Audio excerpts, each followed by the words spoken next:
client referrals are a powerful business growth strategy. I mean, all you got to do is ask your clients to recommend you to people they know. How hard can it be? Well, hard. In fact, really, really hard. So if the idea of asking for a client referral scares you even just a little bit, you're not alone. But don't worry, I got you covered. In this video, I'm going to show a step-by-step guide to ask your clients for a referral and get them to say yes. So sit tight, I'll be right back.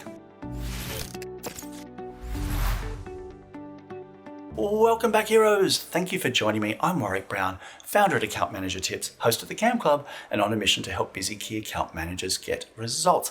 Now, this video was suggested by Savannah Caulfield, who wanted a deep dive on client referrals. So you know what? Make sure that you leave a comment below and add to the conversation, because you never know when it might inspire a video. And hey, thanks, Savannah. Why are client referrals important? Well, if you're not asking your clients for referrals, you're missing out on a huge opportunity. Getting clients to recommend you is a cheap way to attract qualified leads that are a great fit for your business.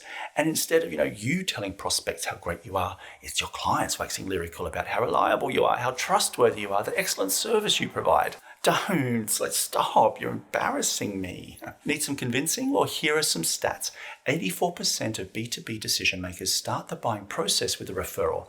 Referral leads convert 30% better than other leads. 61% of customers make at least one referral, and referred customers have a 16% higher lifetime value. Now, B2C companies may have formal referral programs in place and sharing tools to incentivize word of mouth. So think of, those tell a friend and you'll both get a discount on your next purchase type things. You see them all the time. But for B2B companies, well, it falls to sales and key account managers just like us. And guess what? Most of us are terrified. Now, fear of asking for referrals is common. Despite their effectiveness at lead generation, we just don't like to ask for referrals. Sales Insights Lab surveyed 400 salespeople and found out around 60% of respondents asked for less than one referral per month on average. Around 40% rarely, if ever, asked for a referral, and under 20% asked every person that they were in front of. So why is that? Well, it's complicated. Think about the last time you asked for a referral. Did you feel shy or unconfident? Did you not want to feel obligated? Maybe it felt salesy or cheesy. Maybe you felt like you were begging, or you didn't want to ask for help. Maybe you felt like you're being a pest, or you were intimidated by the person that you were asking, or you just felt out of your depth, your comfort zone or your level of expertise. So when your boss says, hey, just go ask around for some referrals, it's not as simple as just saying, hey, can you think of anybody you know? And most of us haven't had much training on how to ask either. So if you feel even the slightest twinge of anxiety about asking for a referral, it's okay. In fact, it's normal. So let's improve your confidence and increase your chances of a successful referral. Sound good? Step 1, decide who you ask for a referral. Now, who do you have good customer relationships with? Because happy customers will be happy to refer you. So make a short list of those you know who have had a positive experience. Now, be selective, because when you ask, it's not just going to be for a name, it'll be for an introduction and maybe even a recommendation. So to find the people most likely to give you a referral, create a target list of names with these qualities in common. Value, those people that you've demonstrated you can improve their situation. Trust, those people that believe you're reliable and capable of delivering on your promises. Authority, people that have the relationships and influence you need to gain an introduction. Target market, those people that know who you serve and the problems that you solve. Solution, people who understand how your products and services work. Reputation, and those are people that believe you're a market leader. Now, it doesn't have to be size, but it could be quality or innovation or some other quality or factor that makes you credible.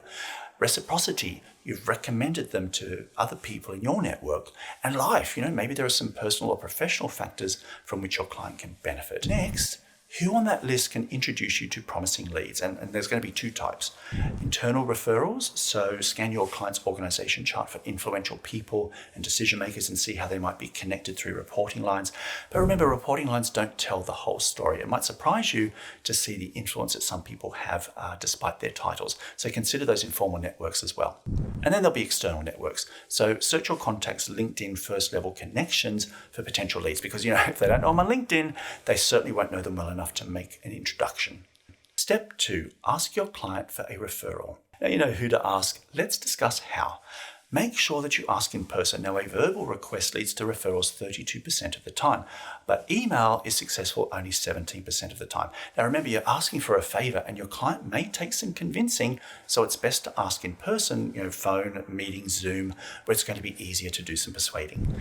Now, be direct, don't beat around the bush. Now, when you ask, make it clear and specific and get to the point. Now, I'm not saying be blunt, like, hey, tell me who you know, but certainly don't be wishy-washy either. Like, hey, maybe if you could look at this, would you maybe try and no. Use open-ended questions. Tell them that, yes, they do know somebody, and you just need to figure out together who it is. Solve problems or improve results. Now, you want to talk about the issues that you solve or the results that you're going to get for the person they're referring you to. So who do you know that would like to get X results by doing Y, just like you did? Make your connection look good. Frame the request in a way that's going to create mutual value. Show them what's in it for them. Consider the power dynamics. Now, asking for a referral is like borrowed trust. Your contact is going out on a limb for you, so make sure they know it's okay to say no. Follow up by email. After your client agrees to make a referral, follow up with an email introduction that they can just forward on your behalf or copy and paste into an email. Don't let them write it for you if they don't have to. Share useful resources. Have a library of value-centered resources and email templates ready to send. Now, you can drip this information to your newly acquired contacts after the introduction has been made.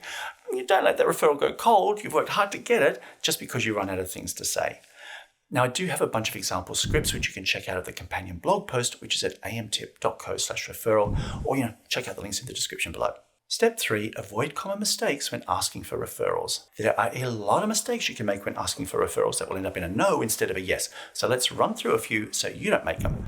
The number one biggest one that you can make is to ask anybody who'll breathe if they'll give you a referral. Qualify your referrers just like you would any other lead. Only ask those people to whom you've delivered value, that trust you and that believe in your solution. Making it sound like it's a favor. Don't act like it's a big deal. Asking for a referral is nothing to be ashamed of. In fact, you're doing them a favor. Remember, you're offering to help people in their network get better results faster. That is all. So don't be shy. Waiting too long. If you've completed a successful project, if you've just closed out a great implementation, if you've had a fantastic quarterly business review, strike while the iron's hot. If you delay asking for a referral, the moment may pass, and all because you didn't want to seem too pushy.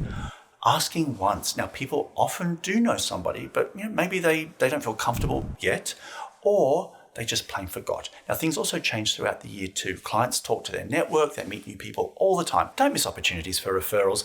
Make it a habit to check in on a regular basis with anybody who said no in the past. In fact, while you're at it, check in with the people that said yes too. Not practicing. Now, confidence comes with repetition and refinement. Create those practice opportunities and develop your referral request toolkit.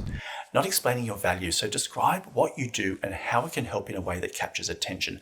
You want your referrer to be able to repeat it when someone else is not around, because you're not their shadow, you're not there 24/7. Not adapting your language. Now, are you using too many technical terms or maybe not enough? Should your message be formal or informal? Adapt your message and style depending on your audience so that they're not overwhelmed or confused. This is a big one that happens a lot. You don't believe in the product. Now, if you don't believe it, your client sure won't. So make sure that you have complete confidence in your solution and the value it creates. If you don't, well, you better get some confidence and do some more research to develop those positive beliefs. Asking only your top clients. Expand your pool of referrers to include more clients if you're not getting traction. In research by Amplitude, the top 10% of customers made up 54% of referrals, and those led to 6% of deals. You let objections stop you. Don't say okay when your client says, I don't give referrals. Instead, try to understand their reluctance. Maybe they just had a bad experience before. Now, speaking of objections, let's talk about how to deal with rejection. So you put yourself out there, you asked your client for a referral. Now the waiting game begins, you're feeling very, very vulnerable and full of regrets. And then the answer comes in and it's no. Awkward. Well, look, here's how to get over it. Prepare. Expect to hear the word no so it doesn't surprise you and throw you off. In fact, my grandma used to say, expect the worst and you're never disappointed. Acknowledge. Don't get defensive. Look, they're allowed to say no. We've already established that. Acknowledge and reassure your contact it's okay. Clarify. So seek feedback on why. Is there more information your client may need to be more comfortable making a referral? Is there any constraints that you're not aware of? Expand. Is there anybody else you should include in the conversation? Maybe the referral isn't your contacts to make. Maybe it belongs to somebody else. Credibility. Show, don't tell. Share client success stories that prove you can deliver on any promises you make about results. How about repositioning? Take time out, revisit your introduction and pitch. It might need a few more tweaks to be more persuasive. Resubmit either to the initial contact or somebody else. And develop a referral mindset. Get into the habit of asking for referrals. Practice makes perfect, and it's going to help you overcome any fears. If you're a member of the CAM Club, you can take the Client Referral Readiness Self-Assessment and find out just how primed you are to ask for a client referral. And if you're not a member of the CAM Club, well, hey, what are you waiting for? The CAM Club is the fastest growing global community of key account managers. Inside, you're going to find tools, templates, guides, training, coaching, and a connected community, all there to help you get results. It's where I hang out. Learn more at amtip.co/camclub. If you want to dig even deeper, here are some fantastic books I recommend, and I'll pop links to all of these in the description below if you want to check them out.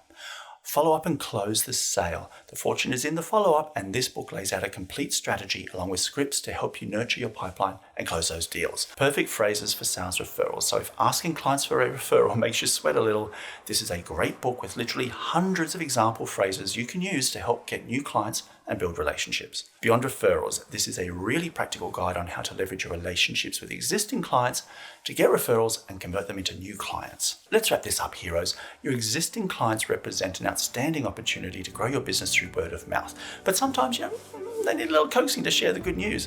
The secret to securing a referral is to develop your own system to identify the right people to ask, build a library of scripts and resources to help you engage with the referrer and the referee, prepare in advance of asking for a referral so you avoid common mistakes that end up in no, anticipate objections or rejections and how you'll respond to them, build your confidence through practice, and always remember that a referral is not asking who you can sell to, but who you can help. All right, heroes, well, let me know in the comments your advice on how to ask for a referral, any tips you have to share. I'd love to hear from you. All the links to everything I discussed is in the description. Don't forget to like, share, and subscribe. I mean, you're already here, right? Well, what do you got to lose? And if you want to keep watching, I can recommend this video on the right questions to ask your client to get to know them. All right, until next time, bye for now.